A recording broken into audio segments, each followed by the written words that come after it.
Hi friends, welcome to RNG kitchen. இன்னைக்கு நம்ம வீடியோவில் என்ன பார்க்க போகிறோம் அப்படின்னா, ஒரு சூப்பரான ரெசிபிங்க. அதாவது தேங்காய் பால் சாதம் எப்படி பண்ணுறது அப்படின்னு தான் பார்க்க போகிறோம். இப்போ இந்த தேங்காய் பால் சாதம் பண்ணுறதுக்காக நம்ம வந்து குக்கரை வச்சுக்கலாம்.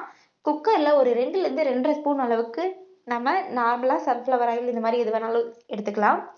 அதுக்கப்புறம் ஒரு பிரியாணி இலை, ஒரு அன்னாச்சி பூ, 2 துண்டு பட்டை, 2 கிராம்பு, 3 ஏலக்காய், காரத்துக்கு தகுந்த மாதிரி உங்களுக்கு எவ்வளோ பச்சை மிளகாய் தேவையோ அவ்வளோ எடுத்துக்கலாம். நான் வந்து 4 பச்சை மிளகாய் எடுத்திருக்கேன். இப்போ இதை நீங்கள் நல்லா வதக்கி விட்டுருங்க. இது நல்லா வதங்கினதும் நல்லா பெரிய வெங்காயத்தை வந்து நான் நீளமாக கட் பண்ணி எடுத்து வச்சுருக்கேன். ஒரு பெரிய வெங்காயம் நீளமாக கட் பண்ணால் போதும், அதிகமாக தேவையில்லை. இப்போ வெங்காயத்தையும் நம்ம சேர்த்து நல்லா வதக்கி விட்டுக்கலாம். இது ரொம்ப கோல்டன் ப்ரௌனாக வரக்கூடாது. அதாவது நார்மலாக இந்த கண்ணாடி பதம்னு சொல்லுவாங்கள்ல, அந்த அளவுக்கு வந்ததும் நீங்கள் ஸ்டாப் பண்ணிக்கலாம். இப்போ இந்த வெங்காயத்தை நல்லா வதக்கி விட்டுக்கலாம். இப்போ நான் வந்து தேங்காய் பால் சாதம் பண்ணுறதுக்காக என்ன 2 கேரட் எடுத்து வச்சுருக்கேன். இந்த தேங்காய் பால் சாதத்தில் இந்த கேரட்டும் பட்டாணியும் போட்டோம் அப்படின்னா இன்னும் நல்லா டேஸ்ட்டாக சூப்பராக இருக்கும். ஸோ 2 கேரட்டை நான் சின்னதாக கட் பண்ணி எடுத்து வச்சுருக்கேன். இப்போ அந்த 2 கேரட்டை இதில் நான் சேர்த்துக்க போகிறேன். அதுக்கப்புறம் நான் வந்து பட்டாணியை ஓவர் நைட் ஃபுல்லாக ஊற வச்சு எடுத்து வச்சுருக்கேன். அதையும் நான் ஒரு கை அளவுக்கு எடுத்துக்க போகிறேன். பாருங்கள், நம்ம வெஜிடபிள்ஸ் எல்லாம் சேர்த்தாச்சு. அதுக்கப்புறம் என்ன பண்ணணும் அப்படின்னா, நல்லா இஞ்சி பூண்டு விழுது இருக்கு இல்லையா, அதை வந்து ஒரு ஸ்பூன் அளவுக்கு எடுத்துக்கோங்க. இஞ்சி பூண்டு விழுது சேர்த்ததுக்கப்புறம் இதை நம்ம லைட்டாக கிண்டி விட்டுக்கலாம்.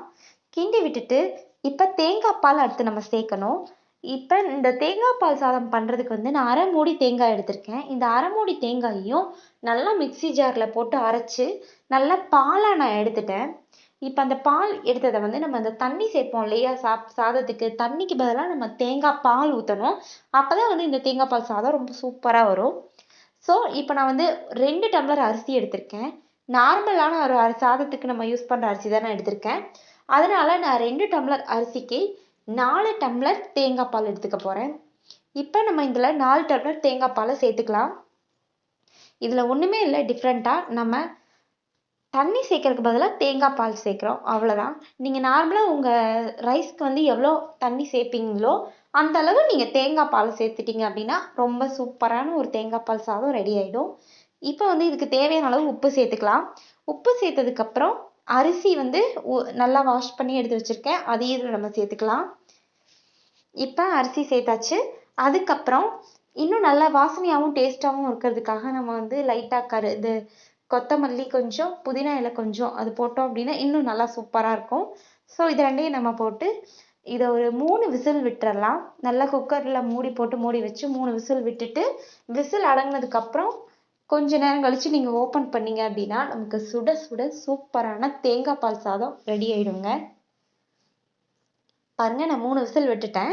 இப்போ அது எப்படி இருக்குது அப்படின்னு சொல்லி நான் உங்களுக்கு ஓப்பன் பண்ணி காட்டுறேன், நீங்களே பாருங்கள் சூப்பரான ஒரு தேங்காய் பால் சாதம் ரெடி ஆயிடுச்சு. அவ்வளோதாங்க. நீங்கள் எப்போவுமே ஒரே மாதிரி செஞ்சதே செய்யாமல் இந்த மாதிரி டிஃப்ரெண்ட்டாக செஞ்சு கொடுத்தீங்க அப்படின்னா உங்கள் குழந்தைங்களும் விரும்பி சாப்பிடுவாங்க. புதுசாக நம்ம டிஷ்ஷஸ் ட்ரை பண்ணும்போது அவங்களுக்கு சாப்பிடக்கூடிய ஒரு இன்ட்ரெஸ்ட் நிறையாவே வரும். ஸோ உங்களுக்கு பிடிச்சிருந்துச்சு அப்படின்னா மறக்காமல் கமெண்டில் சொல்லுங்கள். அப்படியே நம்ம சேனலை சப்ஸ்கிரைப் பண்ணாதவங்க சப்ஸ்கிரைப் பண்ணிக்கிங்க. அப்படியே பெல் ஐக்கானையும் போட்டு வச்சுக்கோங்க. அப்போ தான் வந்து நோட்டிஃபிகேஷன் உங்களுக்கு தொடர்ந்து வந்துக்கிட்டே இருக்கும். இன்னும் நாங்கள் நிறைய வீடியோஸ் அப்லோட் பண்ணுவோம். ஸோ தொடர்ந்து நீங்கள் பார்த்துக்கிட்டே இருங்க. Thank you friends. சூடான தேங்காய் பால் சாதம் ரெடி ஆயிடுச்சு.